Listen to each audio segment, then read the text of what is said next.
Une parcelle de maïs semence à côté de l'aéroport de Pau. Accompagné d'un autre agriculteur et d'un agronome, Jean-Jacques vient chercher ce qu'il a enterré il y a quelques semaines. Bon, mais voilà, je l'ai enterré là. Bon, on va voir dans quel état il est.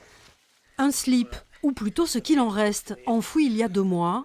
Une expérience scientifique à laquelle Jean-Jacques s'est prêté sans résistance. On a rigolé un peu quand même. Mais bon, on nous a expliqué que c'était du coton et qu'il fallait voir à quelle vitesse il se dégrade. Et voilà. Et là, je vois qu'il ne reste que les élastiques pratiquement. Donc apparemment, le sol est vivant. Dans cette parcelle cultivée depuis 4 ans sans labour, le coton n'a pas résisté bien longtemps, un bon indicateur de vie biologique.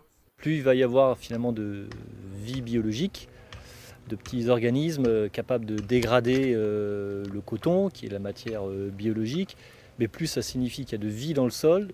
Plus il y a de vie dans le sol, plus il y a d'interaction entre les plantes, le sol, les mycorhizes et champignons. Donc plus il y a ces interactions, plus mieux les plantes vont se nourrir ou être capables d'explorer le sol. Un slip que l'on retrouve dans l'après-midi, en compagnie d'autres en tout aussi mauvais état.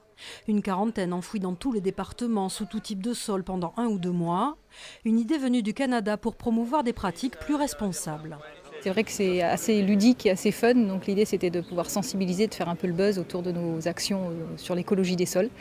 Et donc c'est en effet plus drôle de mettre un slip qu'un t-shirt dans les sols, donc voilà, le slip parle bien et je trouve que c'est un bon vecteur de communication. Une expérience positive sur l'état des sols. Et pour savoir si votre jardin est en bon état, il ne vous reste donc plus qu'à enterrer votre slip en coton pendant 1 ou 2 mois.